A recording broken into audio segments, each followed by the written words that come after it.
Bonjour tout le monde, coucou les Wanagais, assalamu alaikum. Salut à toute la communauté Asie, Afrique, Océanie, Europe et Amérique.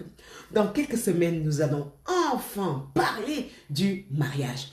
Mais nous ne pouvons pas aborder ce thème sans pour autant faire un petit coucou à tous les célibataires du monde entier.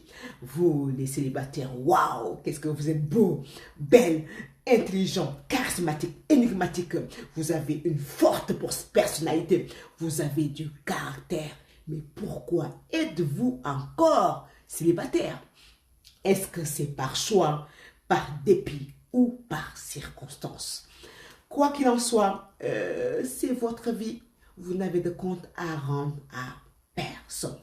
Je fais des vidéos pas pour juger, mais juste pour motiver. C'est une source d'inspiration, de motivation pour la communauté. Alors vous qui êtes célibataire par choix, je n'ai rien à vous dire. Juste écoutez votre cœur et votre intelligence. Et vous êtes célibataire par choix, donc vous ferez forcément le bon choix. Si vous devez sauter dans le bain, mais vous le ferez. Mais écoutez votre cœur et votre intelligence. Vous qui êtes célibataire par dépit, par circonstance, ce que je veux dire, ça va être un peu moche. Vous vous souvenez, quand on était enfant, on nous racontait des histoires de princes et de princesses, de rois et de reines. Et à la fin de toutes les histoires, ça finissait toujours comme ça. Ils se marièrent, ils eurent beaucoup d'enfants et ils vécurent heureux. Mais maintenant, on a grandi, on a compris qu'il n'y avait pas des princes charmants, qu'il n'y avait pas des princesses Alice au pays des merveilles ou la belle au bois dormant. Non. Donc, parce que tout simplement, moi, j'ai beaucoup de défauts. Je ne suis pas parfaite. Toi, tu n'es pas parfait. Toi, tu as des défauts. Nous avons tous des défauts. Raison pour laquelle nous n'allons jamais trouver un homme ou une femme qui va cocher à toutes les cases, à tous les critères, qui va répondre à tous nos critères. Non, parce que tout simplement, nous ne sommes pas parfaits.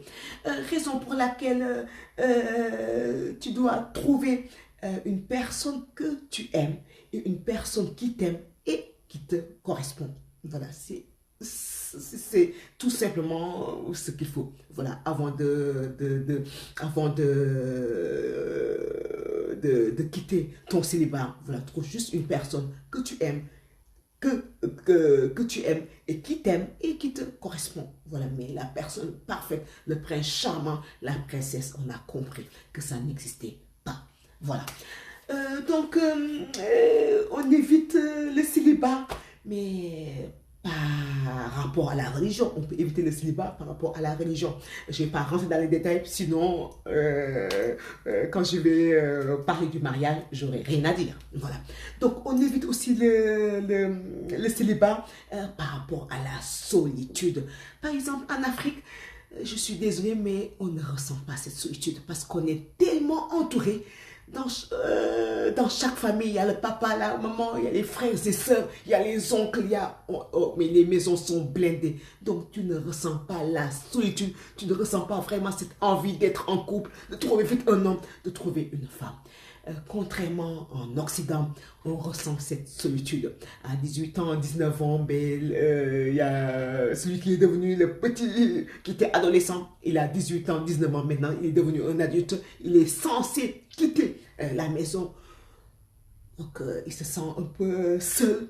Dehors dans la rue, il y a tout le monde, on voit des couples, bras dessus, bras dessous, il y a des gens qui s'embrassent et tout. De suite, on se sent seul, de suite, on se sent isolé, de suite, on se dit, ah mais peut-être que je suis vraiment pas normal, donc je devrais vraiment me mettre en couple parce que partout dans la rue, voilà, il n'y a que des amoureux. Donc c'est ça aussi qui fait que on évite le célibat. Donc pour terminer, on va dire à nos frères qui sont célibataires, à nos sœurs qui sont célibataires, surtout en Afrique. Vous, en Occident, ça va, vous avez la belle vie. mais en Afrique, surtout en Afrique de l'Ouest, waouh, c'est le mariage, on dirait que c'est le mariage qui définit la personne. Il y a cette pression sociale. Quand on te demande, alors dès qu'on te voit, on te demande, alors t'es marié, t'as des enfants. Voilà, comme si c'était ça qui définissait la personne. Alors que c'est faux. Ce qui définit la personne, c'est sa façon d'être. Ce qu'il y a dans son cœur. C'est sa façon d'agir. Voilà, c'est ça qui définit la personne, mais pas le mariage, pas le divorce, pas le veuvage. Donc, courage à toutes ces personnes-là qui doivent lutter contre cette pression sociale, qui veulent coûte que coûte les marier. Voilà, mais c'est vous, c'est votre vie. C'est vous qui devez décider, voilà, si vous voulez vous marier ou non. Voilà, c'est votre choix. Donc, vous les célibataires, tous les célibataires du monde entier, continuez à faire votre vie. Voilà, faites le bon choix. Écoutez votre cœur, votre intelligence et surtout, ayez quand même l'esprit ouvert. Dites-vous bien que personne n'est parfait. Il y aura toujours, si tu rencontres quelqu'un qui t'aime et que tu aimes, il va pas forcément remplir toutes les cases. Il y aura quelque chose qui va te déplaire chez lui. Il y a quelque chose que tu n'aimes pas du tout. Donc voilà, maintenant, reste à savoir si c'est négociable ou pas. Reste à savoir si ça te va ou pas. Voilà, donc c'est ça. Je vous souhaite une bonne journée et à bientôt, Inch'Allah. Merci, au revoir. asalaamaaleykum sama communauté maa leen di nuyu di leen ziar bu baax du yàgg ci léegi rek dinañ waxtaan si sëy mais balaa boobu foog ñu waxtaan na ak sunu célibataires yi parce que damay bëgg di mosal ku ne comme ça kenn benn mer waaw def naa boo leen gëstoo samay vidéo di ngeen gis que du ay vidéo xaste non man samay vidéo c'est juste pour motiver population bi pour inspirer jeunes yi pour yokk jom xale yi pour ñuy baax suñu diggante pour yeete tamit voilà loolu kase moo ko itteel waaw donc mën na nekk célibataire nag yàlla dogalu gu ko ñu am jëkkër yàlla dogalu gu ko ñu am jabar mën na nekk célibataire nag dañu tas mën na nekk célibataire nag dañu suñu jëkkër dafa gaañu wala suñu jabar dafa gaañu en tout cas ak nu mu fa mën demee ku nekk yàlla lu ma dogal si yow waaw dëgg la yàlla dafa ni surtout ñun jullit yi yàlla dafa ni nan sëy voilà comme ça sëy entre ñun comme ça ñu def si du noonu ba pare tamit yokk xeetu yonent bi alayhi salaatu wasalaam waat nag par exemple fii Sénégal ma joxe cas bi juste Sénégal dañu teg pression sociale surtout jigéen ñi dañ leen teg pression sociale mooy dañ leen teg fitna dëgg la ñëpp xam nañ que sëy mooy dëgg mais yàlla bu ko dogalu ko donc bu la gëjee gis lu lay wax bu la gisee dañuy wax yaa ngi sëy nag am say doom voilà dañ leen teg fitna te fitna boobu nag wax dëgg yàlla jaaw ko fi vraiment jaaw ko fi nag ku nekk yàlla mu dogal si yow ku nekk nu ngay gisee ku nekk sa gëm-gëm ku nekk sa bëgg-bëgg waaw donc man vidéo bi damay motiver jigéen yëpp leen xam ne ndeysaan nekk nu si biiru néegu sëy damay motiver góor yëpp leen xam ne nekk nu si biir néegu sëy waaw donc yéen mi jigéen leen xam ne ma def dédicace samay mag yu baax lool samay rakk yu baax lool samay cousine xam ni déggunu al xayri waat nag yu tax ñu leen di teg pression sociale yu tax ñu leen di fitnal yu tax ñu leen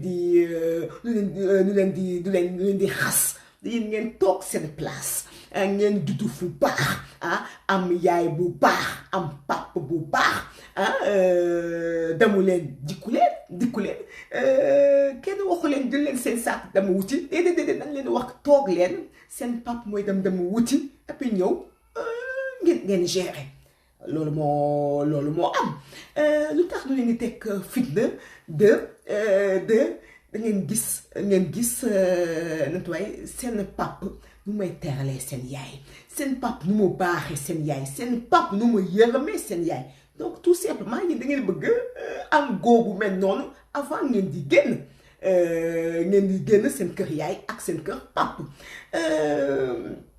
bëgg ngeen tamit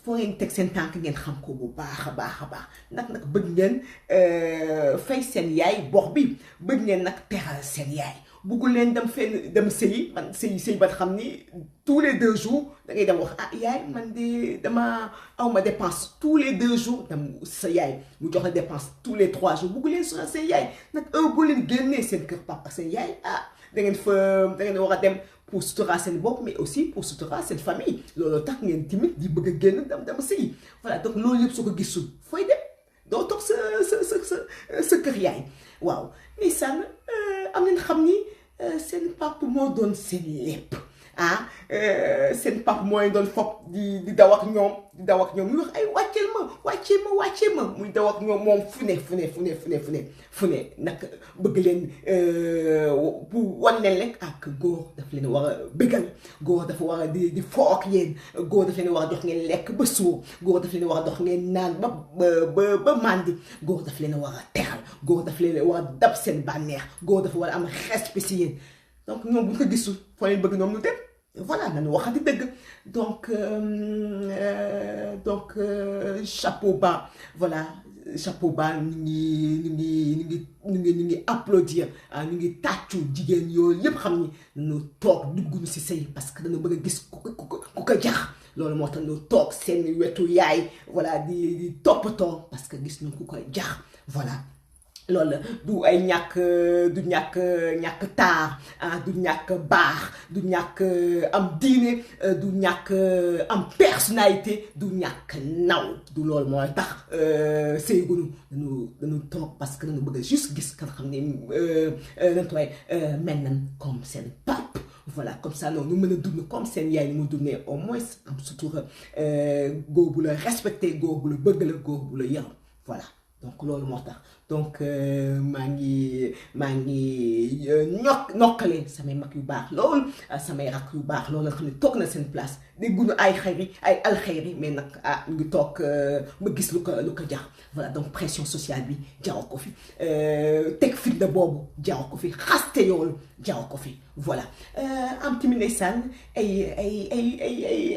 suñu caamin tamit ay góor yëpp xam ni yéen kat bu leen jabar nag yéen ngi toog mais yéen ngi toog jàpp seen ñaamu dama leen yàq beneen jigéen voilà nag gox ngeen comme gox ngeen mun leen dem yàq beneen jigéen comme gox ngeen mun leen dem di labat parce que boo leen dugg si kër gi ba ngeen di la au moins 1000 francs teg ko si sa loxo futur goro loolu moo tax voilà mais yéen ngi toog jàpp seen place toog jàpp seen ñaamu voilà bu leen yàq benn doomu jàmbur voilà loolu moo tax ngeen toog jàpp seen ñaamu moo tax amagu leen jabar donc may wax lekk ndeysaan yàlla mooy dogal si ñu ci jaam yàlla mooy dogal ci jaamam voilà moom mooy def li ko neex voilà boo waree sëy tôt ou tard di nga sëy voilà fekk waroo fa jaar nag waroo dégg alxey doo ko dégg mais daal jàpp sa ñaamu def li nga war a def loolu daal mooy base bi loolu moo am solo lu si des yëpp mbiru suñu borom la donc ma jox leen daje ba benn yoon incha allah merci au revoir.